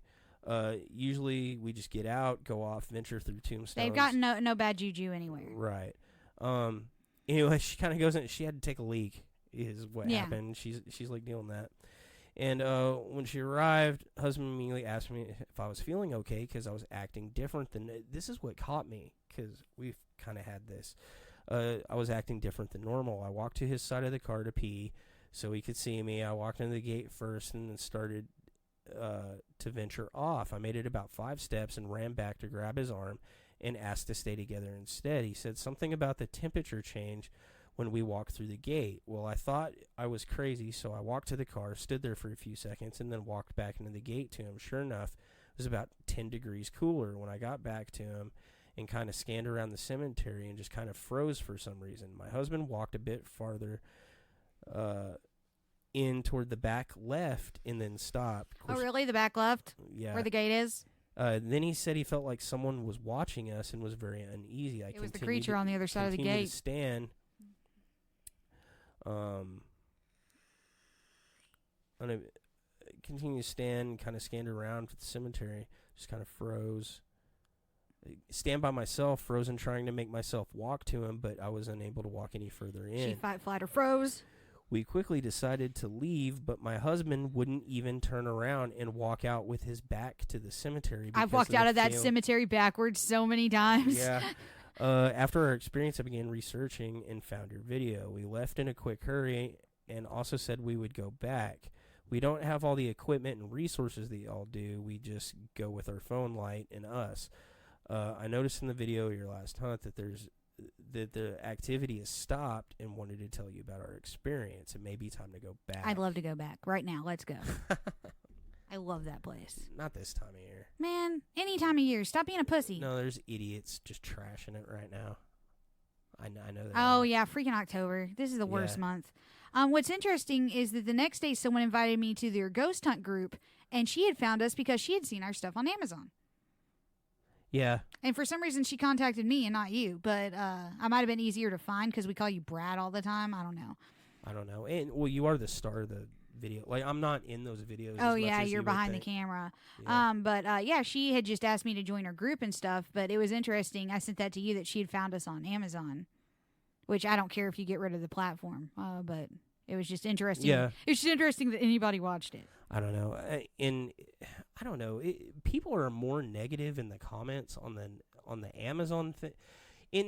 That's fine. That's not why I'm. Well, the one that bothers me is the person who's on the wrong video. He's like at the cemetery, blah blah blah, and I'm like, we weren't at a cemetery. What's he talking about? Yeah, and Amazon won't change it, and we're not making money. We don't make money off of it. I just thought I thought it would be neat to be on to buy a platform like that. But I think people are expecting a different type of show. And what's funny sort of is, thing. like I said, I don't like it. So I'm wanting to go to a more free platform. I want to go back the YouTube route, promote it a little bit better, and I want to do our videos differently. And I had mentioned at one point at a family event that I was doing this, but my stepdad's son, my ex step grandpa's son, I guess that would make him my uncle. I don't know, but he has been taking grandma to her doctor's appointment, so I've been hanging out with him a little, and he is always asking about the ghost hunting thing. Turns out he's super into it. Oh, like he watches all the videos and blah blah. I was like, I didn't know. Man, I know I should just ignore like bad reviews and stuff like. It's been disheartening lately. It always is because we put so much effort, and you into especially. I mean, we all put a lot of effort into it, but it's just it sucks because I think we are good investigators. Especially when it's not constructive. And there's like if you have a legitimate like grievance with it where you think we could improve or you think we're doing something wrong or something, like, I take that a lot better than, man, these guys just suck, blah blah blah. One of the review that bugs me the worst right now is one. It's like, man, these people were willing to believe anything. where in any of our videos Yeah, have we ever do- said do- we believe any of this? do we come off as, oh, we believe that this Probably because I absolutely got has- scared in the antique store, but what they're missing is I thought it was a real person. I also feel like the people that are leaving that kind of comment, they're not watching the whole thing, and they don't really care. And a lot of times what I'll do is I'll go look at their profile and look at the other reviews they left, and almost always all they leave is negative Well, people reviews. tend to leave more negative than positive, Yeah. just because if you have a positive review, you don't think about it. Anyway, but the point wasn't to gripe about review. We're going to get negative reviews no matter what. Yeah. I don't care about that. But but it is disheartening, though, because we do a lot more work than what's in the video, but we're trying to make it, we're trying to strike this balance between, like, entertaining and showing just a case file, basically. And there is no happy medium. It's just, you're either going to like it or you're not going to like it. It's like D&D. Some people want hack and slash, some people want psychology, and it's very hard to strike a balance if one person wants one and one person Yeah. wants the other. I don't know. But Oh, man, if I go do that Blackout Haunted House, we have to do a podcast on it after I do it. oh, yeah, why wouldn't we? That would be... You wouldn't go through Nuts. with me, would you? No. Yeah, no, I'd have to do that by myself. Like, on one level, I want to think I can do that, because I do a lot of stuff. Well, I do it that's- if you wouldn't enjoy it. That's outside of my wheelhouse, but I think from what it sounds, in the way it's built up, and with all the waivers and stuff, that is probably just a little too much for me. Well- I'm not that guy. And, like, I'm into it, so I'd pay money to do something like that, but why would you if you're not into it? That's a lot of money for something you don't even want to do. Yeah, I agree. It's there's just better things for me to do. I don't know. Maybe I would try it. I don't know. I just find the evolution of the haunted house thing interesting and the methods they're using now, and I'm curious to see where it'll go. Yeah, I do. I find it really interesting how marketable fear is, because That's got to be a first world entirely thing, though. You're talking about privilege. I don't think it has anything to do with race or money. I think it has to do with the country we live in. Yeah, absolutely. If you're living in Syria right now, your life's a real life horror freaking movie. You don't want to go to a haunted house. Yeah, probably not. But there is a ton of money in fear. Horror movies, haunted houses, going on ghost hunts, horror novels. People pay to be afraid, and it's just weird, our obsession with fear as a culture, because generally, when you think of fear as like a bad thing. Yeah, something to avoid. But people are paying to get the experience of fear, and to more and more extremes. Like, not even just adrenaline, but fear specifically. Because if you just want adrenaline, go skydive. I mean, there's a little bit of fear in that, but it's not the same. Like, I'm talking like horror fear, like horrific. Like, people performing sex acts in front of you. Like, not in a porny way, in a disturbing way. Yeah. Like sexual abuse. Like, what is the mechanism in the brain that makes you want to see things like that? And what has made us ramp up so bad? I mean, you can say it's media, and you can say it's the influence of television or society, but I am curious to see what other factor, because I'm sure those things are factors. Desensitization through media is a factor, and desensitization through society is a factor. But what are the other factors that go into just cross the United States and other countries that ramping up? And it's really weird, because a lot of people want to make arguments for, like, violent video games and horror movies and stuff like that. So we're headed to the purge. Yes, Julie, absolutely. The desensitization makes people more violent. So, like, if I play a lot of GTA, I'm going to be a more violent It doesn't person. make you more violent. It makes you more century-seeking. Yeah, but there's no correlation between... Yeah, but... You're not going to seek that sensation by becoming a murderer, right? There's a bunch of lines you can cross or whatever. It seems like people seek it more by being a victim than they do the perpetrator. Right. Playing violent video games, there's no correlation that shows. There's no correlation to data that shows that people that play violent video games or go to horror movies or do this kind of like seeking behavior are more violent. They're actually more docile. I have rolled myself in horror since I was born. And I've never done anything violent towards a person in my life. Oh, no? Not at all? No. No? Not really, no. I've never even punched anyone. Oh.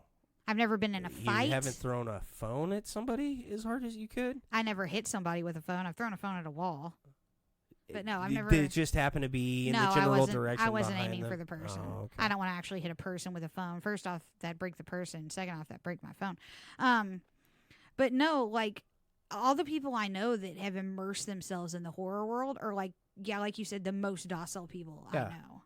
Yeah, they're like polite and they're considerate of other people's boundaries, but it extends past the horror thing. It's like the argument about the like the child sex dolls or whatever. It's like, should we make these because it could just encourage pedophiles? The problem is instead they of don't stemming know. Does it make it more likely to perpetrate if you have a victim, or does it make you less likely? And that's something they don't know when you have an actual object to act out your things on. Yeah, well, I mean, I think you can draw some parallel data from like the violent thing, If people who display violent tendencies before playing violent video games played a bunch of violent video games, and then had better anger management afterwards. But if you already display violent tendencies, yeah, violent stuff does tend to make you more violent. It does desensitize. I don't think that's necessarily true. I don't know. From the last psychological study I read, it was okay. If mildly. You're gonna bust out, it was science. mildly true, but these people already had to have the ingredients in them.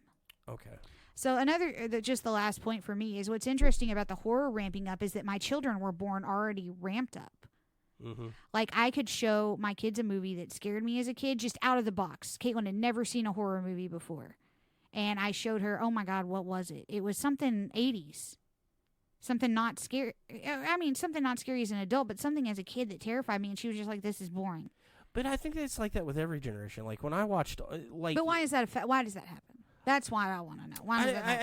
I think it has to do with settling into like the technology and the era that we're at. Like, the same things don't scare the same generation. So like we're used to being in an age of, well, okay, not us. Your kids have grown up in an age of Jump just scares. Like total technology, like total immersion. Like, your kids have never seen a phone that's wired to the wall, like that sort of thing. Like, don't know what record players are in things like that, right? So They can't even work a DVD, for God's sake. How do I flip this over? Yeah. When I was a kid, we watched, like, I watched movies I wasn't supposed to watch or whatever. But, I saw, like, 80s movies, Nightmare on Elm Street, Friday the 13th. All the good slasher stuff. Yeah, all that stuff. And it had about the effect you would think it would have on you. Oh, that's scary, right? And then my dad's like, oh, these... He's going to whip out the Vincent Price and be like, yeah, hey, yeah. this is terrifying. That's exactly. He's like, yeah, this scared me as a kid, and we watched Dr. Phibes, the original House on Haunted Hill. Did you watch Last Man on Earth? Because that's I don't remember that one. He showed me one he saw in Germany when he was a kid called The Shuttered Room. Now that I'm older, like, I see that they're scary or whatever, but when I was a kid, I was like, this is, it's in black and white. It was just sort of... It was a different era. They spoke differently, so I couldn't connect with the characters in it. It looked different because the era was different, so I couldn't connect with it. There wasn't any kind of sense of immersion. The 80s stuff that was happening around me, like, that looked like my neighbor's house. Those looked like kids I saw that were currently in high school and stuff like that. So I think when you show the 80s stuff to your kids, that doesn't look like their reality at all, so they don't relate to it. But you show them The Ring or Blair, maybe even that's too old. Something for Blair Witch technology Project. based. But something new, like what's that? Like things we find silly, like friend request, or whatever. Oh, Julie says I've become less violent over time, but violence has become more the norm over time. I'm not sure it has. I'm not sure it actually... Well, we definitely accept more of it in our common media. Media through violence has become the norm, but actual real interpersonal violence has actually become less of the norm. Yeah, like violent crime. That's another interesting correlation, causation, is that it's seemingly the less violent our society becomes, the more violent our media becomes. Right. Yeah. In sexualized too. Mm-hmm. The more sexual it becomes too. And there's a huge correlation between sex and violence in our media as well too, because I think it's really weird that people get really outraged over sexual content on TV, but don't care about I got violent the biggest content. argument online because someone I was talking about The Walking Dead, and I said, I don't know, I'm not sure. Some of the stuff where like people are getting their heads bashed in. My kids were pretty little at the time, and I went, I'm not sure if I'd want them watching it. Oh, that's why you don't want them watching it? It's not the sex scenes? And I was thinking first 2 seasons of Walking Dead, and I was like, what sex scenes? Like, there's some really mild sex scenes in there.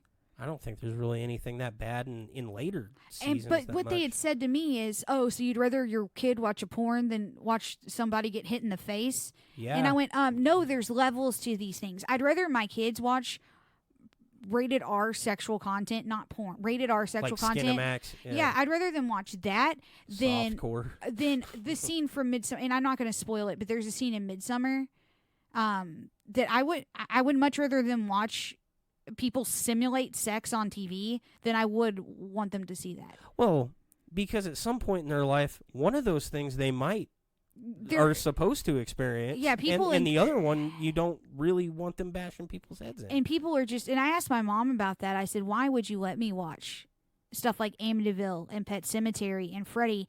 And then you'd fast forward through sex scenes that, looking back, are comparatively very mild.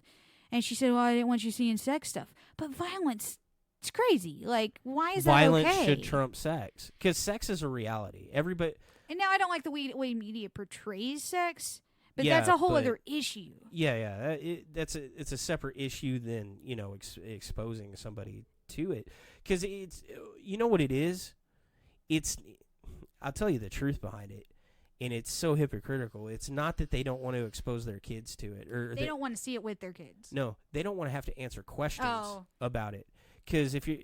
Okay, so here's the deal. If your kid asks you... Well, you're different, but standard parent, your kid asks you questions about, like, violence, you can... Oh, it's a zombie. It's make-believe. He's hitting them, whatever. It's easier to talk about violence than, like, oh, why are they touching each other that way? Or why are two boys touching each other? Or why are two women touching each other? And things like that, things that make the parent uncomfortable. It has nothing to do with the morality of whether or not it's okay to let And the it kid is watch really damn uncomfortable to talk about that stuff, but it's also something you need to do. My kind of idea on is if you're not prepared to have those kind of discussions with a kid, you Probably don't breed. Yeah, you probably don't need to be having kids. If you can't realistically parent, then you probably And I mean, to shouldn't their be a level, parent. if your 4-year-old asks about sex, you're going to give them a different answer than you are a 12-year-old. Yeah. You also shouldn't lie though. Like I hate that crap. No, I never lied to Caitlin. I omitted. You can simplify. You can water it down. That's fine, but don't tell your kids babies come from the store. Well, the first thing I did was ask Caitlin where she thought they came from. Uh-huh. And she thought you got them at the baby store. And she was 4 at the time, and I went, yeah, that's fine. But when I actually had a baby, I had to explain a little more. And then all the other parents at the daycare were like, oh, you're the asshole parent that said babies come out of vaginas. Your kids are 6, 7, 8. Yeah, I don't know why people... You've had other kids. Well, I had a C-section. I said they come out of your tummy. But that's not how that usually works. It's more normal than it used to be. Yeah, though. but... to the point that... well, that's because C-section has actually evolved our species. Yeah. But anyway. Like, less people are actually able to have kids naturally now because of it. Well, it's because before, chicks with narrow hips that weren't able to give birth died. Now they survive. So you think chicks with narrow hips should die? No. That's your... Oh, my God. That's pretty much what I heard. It just makes C-section more, proliferate. But we have the technology. Why not do it? Okay, so to end our show, let's say that you're applying to McCamey Manor, right? And I got to cut clips out of this episode or whatever because you got to send them like the little audition video or whatever. What do you want to say? Why should they accept you at McCamey Manor? Well, I want to see how long I can make it. Why do you want to do it? To see if I can. What did you answer as for the questions on the questionnaire to get into the thing? I haven't done it yet. Which No, questionnaire? No, for the the for the questionnaire group, was the three questions. Why did I want it? I said I want into the closed group because I like to see more of what goes on because I have chronic health issues and I'd like to see if I can actually do this. Okay. And then they'd ask, "Do you want to do this?" And I said, "Yeah, but I don't think physically I can." And then they asked my top 10 horror movies. What are your top 10 horror? Oh God, I don't know. Come on, I'd given a list, something like Last Man on Earth, the Vincent Price movie, like Pet Sematary, crap. I put Midsummer on there because I couldn't think of anything else. Or old New It? New It. You like New It better Yes. than old It? What else had I put? I put Cabin in the Woods, even though it's a comedy horror. Yeah. But I didn't want to put a lot of comedy horror in there. I'm trying to think of what else I put. I don't know. And I felt so stupid because I'm trying to answer this, and I've seen a billion horror movies. How can I not name 10? Yeah. Give me your top 5 actual scariest. Like closest to scary. I know we say they're not scary. Say I don't find horror movies scary. But come, okay. What do you think are the most inventive or best? I liked Midsummer a lot. Midsummer. When I first saw The Grudge, like when that first came out, that freaked me out. You're gonna have to stick with Pet Sematary because as a kid that gave me hella nightmares. Do you like the original Pet Sematary or the new Pet Sematary? Well, I saw the new one as an adult. I like it better, but the original is the one that scared me. Okay. The original Amityville scared me as a kid, and See, and you know what? The original Amityville, that is a damn scary movie, but knowing that the real story is such BS totally ruins the whole thing for me. I'm having a hard time thinking of any other movie that actually legitimately gives me the creeps. You just need one more. Oh, you name 5. My five favorite or 5 scariest? Come closest to scaring you. Okay. A Poltergeist. That'd be my last one. Oh, that's a good. I love Poltergeist. I should have put that one. That might make my list. But a lot of those I saw as a kid. So the original Exorcist, because it had a lot to do with the age that I saw it too. Mm. Like it still scares me now. It's like a lot of mine have to do because I saw them when I was 5. It creeps me out. Like if I'm home all alone watching it and the house is dark, I don't want to walk to my room afterwards. I know it's just a movie. I get that, but it's still. I'm like, it bugs me. It's got a lot of bad imagery in it. I don't like. Certain scenes. See, it's hard. Certain scenes out of Evil Dead. Hey, the people that are still watching, if you can give me your 5 favorite horror movies, do, because I need new stuff to watch. Absolutely, yeah. Oh, I should have put Martyrs. My all-time favorite horror movie is Martyrs. Jennifer's Body should be in there. but Martyrs is the best horror movie. If you haven't seen that, I haven't seen Martyrs. I keep needing to watch it. We should download that. Okay. We can use my Amazon. That's fine, but we should watch that tonight. I think you'd like it. Okay, so my top 5: Exorcist, Aliens, the second one. That's there's some scenes in there that scared the living crap out of me. Where do you sit on a Serbian film? Oh, you didn't watch it. I forgot. That's just bitched out. That's just gross out. It is gross. That's why it wasn't on my list. That's like watching Hostel. Like it's not scary. It's like I don't okay, like third it. movie. Scary films. Yeah. This is funny because we rewatched Candyman the other day and then felt stupid for finding that my bathroom God. scene terrifying as a child. It's so stupid. The Relic. I remember that one. The Relic used to scare the crap out of me. Can I count Event Horizon? Yes. Because I'm going to change one of my answers for Event Horizon. Event Horizon needs to be in there. Tom Savini's version of Night of the Living Dead used to scare the living piss out of me when I was a kid. And, what is that movie that was in black and white that bothered me so bad? I think I mentioned it earlier. It's a German film. It's called The Shuttered Room. And it bothers me, like, to my core, actually. My dad made me watch it. But they take this, like, it's like, we have, like, an extra kid nobody knows about, but he's, like, deformed or whatever, and we keep him in this, like, other room, and nobody knows, and just like, but you know what? That's I might replace that with the original Pet Sematary because of the scene. The what does she have? Spina bifida? She has scoliosis, which isn't the way scoliosis works, but she had scoliosis. I was going to add that if you're looking for something to do Halloween-ish, there are a couple really good creepypasta readers on YouTube. One's Mr. Creepypasta, one's Dr. Creepin', and then I don't know who read this one, but one that'll give you existential terror is My Brother Died as a Child and Kept Talking. It's really long, but it's worth it, and it's a existential crisis. Okay. Well, No Sleep Podcast is also good. So, I think I had an idea for next week's episode. I think I wanted to talk about nightmares, like dreams and nightmares, and the things that like cause them, and how your brain does dreams and stuff like that. And talk about like some of the worst dreams we ever had. things like that. Because you have really vivid ones. And so do I. But I've got one that spawned a freaking 50-page book I have on docs. Yeah, I've got some that spawn some books as well. But yeah, everybody be safe out there this weekend because I know a lot of you guys are going to haunted houses and doing ghost tours. If you have a black cat, take it inside for Halloween. Oh yeah, poor black kitties. People do bad stuff. Someone put a BB up my cat's nose when I was a little kid, my black cat, and it was like jammed up there and it was hurting him, and they were mean, and I hate them. I'm sorry. That sucks.